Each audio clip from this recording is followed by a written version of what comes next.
Hi ನಮಸ್ತೆ. ಹೇಗಿದ್ದೀರಾ ಎಲ್ಲ? ಒಂದು ವಿಶೇಷವಾದಂತಹ ಕಾರ್ಯಕ್ರಮ ಇದು.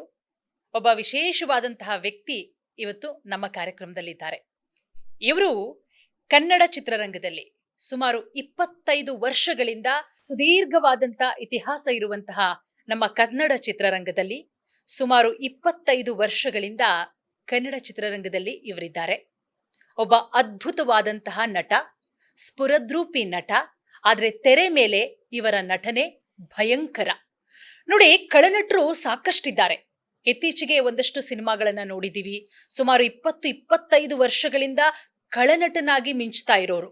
ನಿಮಗೀಗ ಆಲ್ರೆಡಿ ಗೊತ್ತಾಗಿರುತ್ತೆ ಯಾರು ಅಂತ ಹೇಳಿ. ಅದರ ಜೊತೆಗೆ ಇವರ ಗುರುಗಳು, ಆರಾಧ್ಯ ದೈವ ಸ್ವರೂಪವಾಗಿ ನೋಡೋದು ನಮ್ಮ ಸಾಹಸ ಸಿಂಹ ವಿಷ್ಣುವರ್ಧನ್ ಸರ್. ಅದರ ಜೊತೆಗೆ ನಮ್ಮ ಕಿಚ್ಚ ಸುದೀಪ್ ಅವ್ರಿಗೂ ಕೂಡ ಇವರು ಆತ್ಮೀಯರು. ಅದರ ಜೊತೆಗೆ ಚಾಲೆಂಜಿಂಗ್ ಸ್ಟಾರ್ ದರ್ಶನ್ ಅವ್ರಿಗೂ ಕೂಡ ಆತ್ಮೀಯರಾಗಿದ್ದಾರೆ. ಸುದೀರ್ಘವಾಗಿ 25 ವರ್ಷ ಕನ್ನಡ ಚಿತ್ರರಂಗದಲ್ಲಿ ಇವತ್ತಿಗೂ ಕೂಡ ಬಹಳ ಬಹು ಬೇಡಿಕೆಯಲ್ಲಿರುವಂತಹ ಒಬ್ಬ ಕಳನಟರು. ಈಗ ಆಲ್ರೆಡಿ ಕೋಟಿಗೊಬ್ಬ ಸಿನಿಮಾದಿಂದ ಸಿನಿ ಜರ್ನಿಯನ್ನ ಆರಂಭ ಮಾಡಿ ಕೋಟಿಗೊಬ್ಬ ಸಿನಿಮಾ 2 ಅದು ಇವರ 100ನೇ ಸಿನಿಮಾ. ನೋಡಿ, ಅಲ್ಲೂ ವಿಷ್ಣುವರ್ಧನ್ ಸರ್ ಬರ್ತಾರೆ. 100ನೇ ಸಿನಿಮಾದಲ್ಲೂ ಕೂಡ ವಿಷ್ಣುವರ್ಧನ್ ಅವರು ಬರ್ತಾರೆ.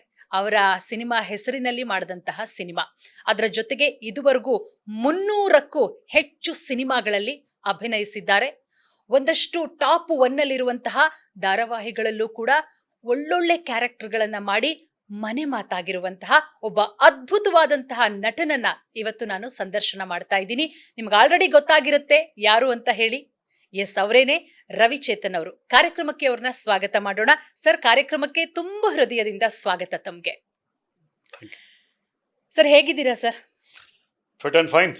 ಸರ್, ನಾನು ನಿಮ್ಮನ್ನ ಸುಮಾರು ಒಂದು 25 ವರ್ಷದಿಂದ ನೋಡಿರ್ಬೋದು ಸರ್. ನಾನು ತುಂಬಾ ಚಿಕ್ಕ ವಯಸ್ಸಿಂದ ನಿಮ್ಮನ್ನ ನೋಡಿದ್ದೀನಿ. ಅವತ್ತು ನಾನು ರವಿಚೇತನ್ ಸರ್ನ ಯಾವ ರೀತಿ ನೋಡಿದ್ನೋ ಇವತ್ತು ಹಂಗೆ ಇದ್ದೀರಾ. ಕೋಟಿಗೊಬ್ಬ ಸಿನಿಮಾದಿಂದನೂ ನಾನು ನೋಡ್ತಾ ಇದ್ದೀನಿ. ಇವತ್ತು ಒಂದು ಒಳ್ಳೆ ಸೀರಿಯಲ್ ಮಾಡ್ತಾ ಇದ್ದೀರಾ ನೀವು. ಅದು ರೇಟಿಂಗಲ್ಲಿ ನಂಬರ್ 1 ಇರುವಂತಹ ಸೀರಿಯಲ್ಲು. ಇವತ್ತಿಗೂ ಹಂಗೆ ಇದ್ದೀರಾ. ಸ್ವಲ್ಪ ಕ್ಯಾರೆಕ್ಟ್ರಲ್ಲಿ ಬದಲಾವಣೆ ಆಗಿದೆ ಅಷ್ಟೇನೆ. ಅವಾಗ ಸ್ವಲ್ಪ ಹೆಂಗಾಗಿ ಕ್ಯಾರೆಕ್ಟರ್ ಮಾಡ್ತಾ ಇದ್ರಿ, ಇವಾಗ ಸ್ವಲ್ಪ ಬೇರೆ ಕ್ಯಾರೆಕ್ಟ್ರು. ಬಟ್ ನೀವು ಹಂಗೆ ಇದ್ದೀರಾ. ಬಟ್ ತಲೆಗೆಲ್ಲ ಸ್ವಲ್ಪ ಬೇಕು ಅಂತೇಳಿ ವೈಟ್ ಹೇರ್ ಮಾಡಿಸ್ಕೊಂಡಿದ್ದೀರಾ. ಸರ್, ಸುದೀರ್ಘವಾಗಿ 25 ವರ್ಷಗಳ ಸಿನಿಮಾ ಜರ್ನಿ ಸರ್. ಅವತ್ತಿನ ಬೇಡಿಕೆ ಹೆಂಗಿತ್ತು, ಇವತ್ತಿಗೂ ನಿಮ್ಗೆ ಅದೇ ರೀತಿ ಇದೆ. ಏನ್ ಹೇಳ್ತೀರಾ ಸರ್ ನಮ್ಮ ಕನ್ನಡ ಚಿತ್ರರಂಗದ ಬಗ್ಗೆ? 25 ವರ್ಷ ಇಂಡಸ್ಟ್ರಿ ಹೇಗಿತ್ತು, ಈಗ ಇಂಡಸ್ಟ್ರಿ ಇಲ್ಲ. ಸತ್ಯ. ಒಂದು ಸತ್ಯದ ಮಾತಿದು. ಕಹಿ ಆಗ್ಬೋದು, ಬಟ್ ಇದು ಸತ್ಯ. ಹೌದು ಸರ್. ಯಾಕಂದ್ರೆ ನಾವು ಆಗಿಂದ ನೋಡ್ಕೊಂಡ್ ಬಂದಿದ್ದೀವಿ. ಅಂದ್ರೆ ಆಗಿನ ಪೀರಿಯಡ್ ಕಲಾವಿದರು ಹೇಗಿದ್ರು, ಪ್ರೊಡ್ಯೂಸರ್ಸ್ ಹೇಗಿದ್ರು, ಡೈರೆಕ್ಟರ್ಸ್ ಹೇಗಿದ್ರು, ಆ ರೆಸ್ಪೆಕ್ಟು ಇದು ಹೇಗಿತ್ತು. ಈಗ ಬರೋ 25 ವರ್ಷದ ನಂತರ ಆರ್ಟಿಸ್ಟ್ಗಳು, ಕೆಲವರು ಟೆಕ್ನಿಷಿಯನ್ಸ್ ಆಗ್ಬೋದು, ಮತ್ತೊಂದು ಹೇಗಿದ್ದಾರೆ ಅಂತ ಬಹಳ ನಮಗೆ ಸತ್ಯ ಎರಡು ನೋಡ್ಬಿಟ್ಟಿದೀವಿ. ಹೌದು ಸರ್. ಸೊ ಅವಾಗ ನಾವು ಕಣ್ಣು ಹೊತ್ಕೊಂಡ್ ಕೆಲಸ ಮಾಡ್ತಾ ಇದ್ವಿ. ಡೈರೆಕ್ಟರ್ ಅಂದ್ರೆ ಕ್ಯಾಮ್ರಾ ಅಂತಂದ್ರೆ ಕಣ್ಣು ಹೊತ್ಕೊಂಡ್ ಕೆಲಸ ಮಾಡ್ತಾ ಇದ್ವಿ. ಆ ಭಯ ಇರ್ತಾ ಇತ್ತು ಸರ್. ಸೆಟ್ ಅಲ್ಲ ಭಯ ಇರ್ತಾ ಇತ್ತು. ಸೆಟ್. ಆಮೇಲೆ ಒಂದು ಪಾತ್ರ ಕೊಟ್ಟಾಗ ತುಂಬಾ ಹೋಮ್ವರ್ಕ್ ಮಾಡ್ತಾ ಇದ್ವಿ ನಾವು. ಆ ಡೈಲಾಗ್ ಕೊಟ್ಟಾಗ ಅವಾಗೆಲ್ಲ ಈಗೇನಿದೆ ಎಲ್ಲ ಡಿಜಿಟಲ್ ಕಾರ್ಡು. ಅವಾಗೆಲ್ಲ ಕ್ಯಾನ್ ನಾನು ನೋಡಿ ಓಡೋದು. 12,000 ರೂಪಾಯಿ ಒಂದು ಕ್ಯಾನ್ ಅಡಿ. ಅದರಲ್ಲಿ 3-4 ಟೇಕ್ ನಾವು ಮಾಡ್ಬಿಟ್ರೆ ಅಂತೂ ಮುಗಿದೋಯ್ತು. ಕೋಪ ಡೈರೆಕ್ಟರ್ಗೆ, ಡೈರೆಕ್ಟರ್ ಕೋಪ, ಪ್ರೊಡ್ಯೂಸರ್ ಕೋಪ, ಅಷ್ಟು ಬಯಸ್ಕೊಳ್ಳೋದು ಎಲ್ಲ ಇತ್ತು. ಅವಾಗ ನಾವೆಲ್ಲ ಹೊಸಬ್ರು ಅವಾಗ. ಹೌದು ಸರ್. ಸೊ ಬಹಳ ಆಮೇಲೆ ದೊಡ್ಡ ದೊಡ್ಡ ಡೈರೆಕ್ಟರ್ ಗೊತ್ತ ಕೆಲಸ ಮಾಡೋದಂದ್ರೆ ಹುಡುಗಾಟ ಅಲ್ಲ ಅದು. ಸೊ ಇದನ್ನೆಲ್ಲ ನೋಡ್ಕೊಂಡು, ಡೈಲಾಗ್ಸ್ ನೋಡ್ಕೊಂಡು, ಕ್ಯಾರೆಕ್ಟರ್ ನೋಡ್ಕೊಂಡು ಮಾಡಿದ್ವಲ್ಲ, ಎಲ್ಲೋ ಒಂದ್ ಕಡೆ ಅನ್ಸುತ್ತೆ ಅವೆಲ್ಲ ನಾವು ಮಾಡ್ಕೊಂಡ್ ಬಂದಿದ್ದಕ್ಕೆ ನಮ್ಗೆ ಈಗ ಆರಾಮ ಆಗ್ಬಿಟ್ಟಿದೆ. ಯಾಕಂದ್ರೆ ಅಷ್ಟು ಶ್ರದ್ಧೆ, ಅಷ್ಟು ಇನ್ವಾಲ್ವ್ಮೆಂಟ್ ನಮ್ಗೆ ಈಗ ಅನ್ನಿಸ್ತಾ ಇಲ್ಲ. ಟು ಬಿ ಫ್ರಾಂಕ್ ನೆನ್ನೆ ಬಂದಿರೋ ಕಲಾವಿದರಾಗ್ಲಿ, ಆ ಸೀನಿಯರ್ಸ್ ಅನ್ನೋದೊಂದು ಭಯ ಭಕ್ತಿ ಇಲ್ಲ. ಆ ಡೈರೆಕ್ಟರ್ಸ್, ಪ್ರೊಡ್ಯೂಸರ್ಸ್ಗೊಂದು ಭಯ ಭಕ್ತಿ ಇಲ್ಲ. ಸೊ ಬರ್ತಾರೆ, ಏನೋ 1-2 ಸಿನಿಮಾ ಮಾಡ್ತಾರೆ, ಏನೋ ತಲೆ ನಿಲ್ಲಲ್ಲ. ಸೊ ಇವೆಲ್ಲ ಆಗಿದ್ದಾವೆ. ಸೊ ನಾವು ಕಂಡಂತ ಅಂದ್ರೆ 25 years ಬ್ಯಾಕ್ ಸಿನಿಮಾಗಳು, ಆ ಒಂದು ಕಹಿ ಘಟನೆಗಳು, ಇನ್ಸಲ್ಟ್ಗಳು, ಅವೆಲ್ಲ ನೆನ್ಸ್ಕೊಂಡ್ರೆ ಕಣ್ಣಲ್ಲಿ ಈಗಲೂ ನೀರು ಬರುತ್ತೆ. ಸತ್ಯ ಸರ್. ನೀವು ಹೇಳಿದ್ರಿ, ಈಗಿನವ್ರಿಗೆ ಒಂದು ಪದವನ್ನ ಯೂಸ್ ಮಾಡ್ಬೋದು ಸರ್, ತಲೆ ನಿಲ್ಲಲ್ಲ ಅಂತ ಹೇಳಿ. 1 ಸಿನಿಮಾ 2 ಸಿನಿಮಾ ಹಿಟ್ ಆಯ್ತು ಅಂತ ಹೇಳಿದ್ರೆ ಅವ್ರನ್ನ ಮಾತನಾಡ್ಸೋದಕ್ಕಾಗಲ್ಲ. ಆದ್ರೆ ನಮ್ಮ ಅಣ್ಣವ್ರನ್ನ ನೆನಪಿಸ್ಕೋಬೇಕು. ಡಾಕ್ಟರ್ ವಿಷ್ಣುವರ್ಧನ್ ಸರ್ನ ನೆನಪಿಸ್ಕೋಬೇಕು, ಅಂಬರೀಷ್ ಸರ್ನ ನೆನಪಿಸ್ಕೋಬೇಕು, ಶಂಕರ್ ನಾಗ್ ಸರ್ನ ನೆನಪಿಸ್ಕೋಬೇಕು.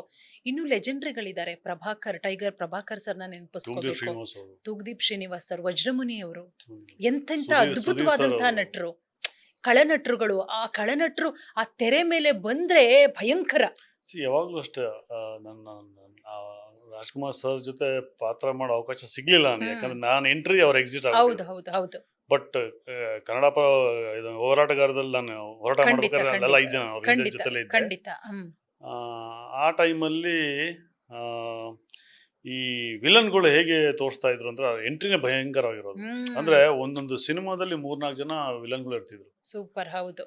ಸೊ ವಿಲನ್ ಹೆಂಗ್ ತೋರ್ಸೋರು ಅಂದ್ರೆ ಆ ರೇಂಜ್ಗೆ, ಅಂದ್ರೆ ಹೀರೋ ಹೇಗೆ ಬಿಲ್ಡಪ್ ಕೊಡ್ತಾರೆ ಹಾಗೆ ವಿಲನ್ಗಳು ಆ ಬಿಲ್ಡಪ್ ಅಲ್ಲಿ ತೋರ್ಸೋರು. ಆ ಒಂದು ಸಿಗರೆಟ್ ಲೈಟಿಂಗ್ ಬರೋದು, ಶೂಸ್ ಮಾತ್ರ ಹಿಂಗೆ ಸಖತ್ ಸರ್. ಹೌದು. ಟಾಕ್ ಟಾಕ್ ಅಂತ ಸೌಂಡು, ಆ ಹ್ಯಾಟು, ಆ ಶ್ಯಾಡೋ ಇದ್ರಲ್ಲಿ ಮಾತಾಡೋದಾಗ್ಲಿ. ದಟ್ ವಾಸ್ ಯಾವಾಗ್ಲೂ ಅಷ್ಟೇ ನಾನು ಹೇಳ್ತೀನಿ. ಕತೆ ಪ್ರಕಾರ ಏನೇ ಆಗಲಿ, ಹೀರೋ ಗೆಲ್ತಾನೆ ದಟ್ ಇಸ್ ಸೆಕೆಂಡ್ರಿ, ಕತೆ ಬೇಡ. ಬಟ್ ಒಬ್ಬ ಹೀರೋಯಿಸಮ್ ತೋರಿಸ್ಬೇಕು ಅಂತಂದ್ರೆ ವಿಲನ್ ಶುಡ್ ಬಿ ಸ್ಟ್ರಾಂಗ್.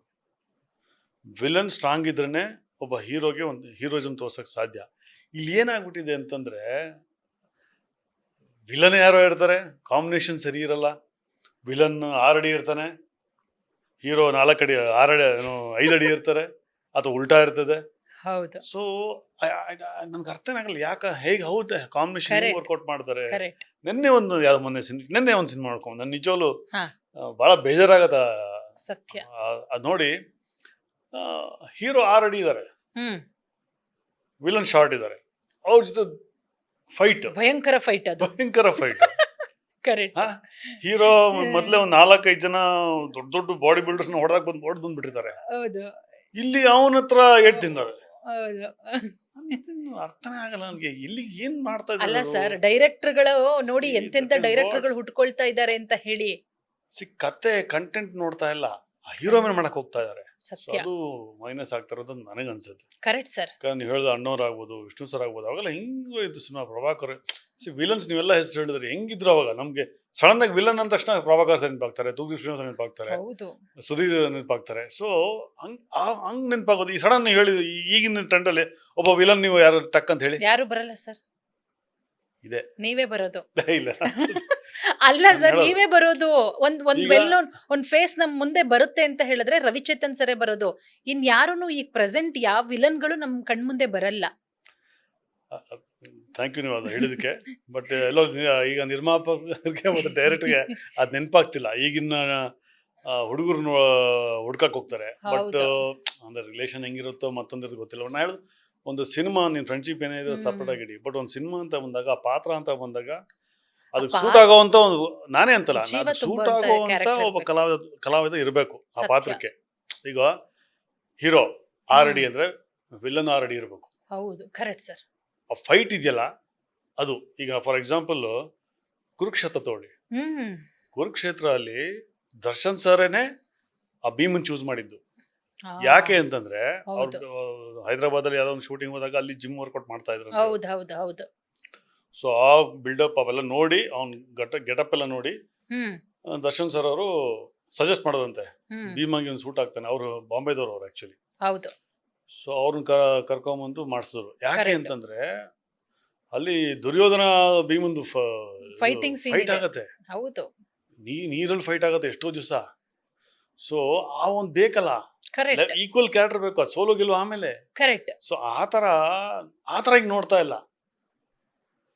ಪಾತ್ರಕ್ಕೆ ಇವ್ನು ಸೂಟ್ ಆಗ್ತಾನ ಅನ್ನೋದು ಎಲ್ಲೋ ಒಂದ್ ಕಡೆ. Correct sir. ಅದು ಎಲ್ಲೋ ಒಂದ್ ಕಡೆ ಬಹಳ ಬೇಸರ ಅನ್ನಿಸ್ತಾ ಇದೆ. ಯಾಕೆ ಕನ್ನಡ ಚಿತ್ರರಂಗ ಆಯ್ತು. ಇನ್ಸ್ಪೆಕ್ಟರ್ ಕ್ಯಾರೆಕ್ಟರ್ ನೀವ್ ಹೇಳಿದ್ರಿ, ನೀವು ಸಣ್ಣವ್ರು ಇರ್ಬೇಕಾದ್ರೆ ನಾನು ಹೆಂಗ್ ನೋಡ್ತಾ ಇದ್ರಿ, ಈಗಲೂ ಹಾಗೆ ಇದೀನಿ ಅಂತ ಹೇಳ್ತಾ ಇರ್ಲಿ. ಇದೇ ನಮ್ಗ್ ಬಂಡವಾಳ. ನಮಗ್ ಬಂಡವಾಳ ಇರೋದೇ ನಮ್ಮ ಮೈ. Correct sir. You have to maintain that. So ನಾನ್ ಅಫ್ಕೋರ್ಸ್ ಈಗ ಏಜ್ ಆಯ್ತು, ಸ್ವಲ್ಪ ದಪ್ಪ ಆಗಿರ್ಬೋದು, but not to that extent which ನನ್ನ ಜೊತೆ ಸೇರಿದವ್ರು ಎಷ್ಟು ದಪ್ಪ ಆಗಿದ್ದಾರೆ. ಕರೆಕ್ಟ್. ಸೊ ಮೇಂಟೆನೆನ್ಸ್ ಕೆಲವ್ರು ಮಾಡಿಲ್ಲ, ಕೆಲವರು ಮಾಡಿದ್ದಾರೆ. ಸೊ ನಾವು ಪ್ರತಿ ದಿವಸನೂ ವೆಯ್ಟ್ ಚೆಕ್ ಮಾಡಿ ಊಟ ಮಾಡೋದು ನಾನು. ಸೊ ಇವತ್ತು ವೆಯ್ಟ್ ಜಾಸ್ತಿ ಆಗಿದೆ ಅಂದ ತಕ್ಷಣ ಅಲ್ಲಿ ಬ್ಯಾಲೆನ್ಸ್ ಮಾಡ್ತೀನಿ. ಸೊ ದಟ್ ಈಸ್ ಹಂಗಂತ ಸರ್, ಒಬ್ಬ ಕಲಾವಿದರಿಗೆ ಇದೊಂದು ಮೇಂಟೈನ್ ಮಾಡಿದ್ರೆ ಸಾಕು ಸರ್. ಹಂಗಂತ ನಾನು ಫುಲ್ ಡಯಟ್ ಮಾಡ್ಕೊಂಡ ಹೌದು ಇಲ್ಲ. ಹೌದು ಹೌದು basically I am a sportsman. ನಾನು Super. ಶಟಲ್ ಆಡ್ತೀನಿ. So Super, when I sir. Am free I play shuttle. Yes so ಈ ನನ್ನ physical fitness Secret. Secret shuttle. Shuttle yes shuttle ಆಮೇಲೆ ಕ್ರಿಕೆಟ್. ಹೌದು ಕ್ರಿಕೆಟ್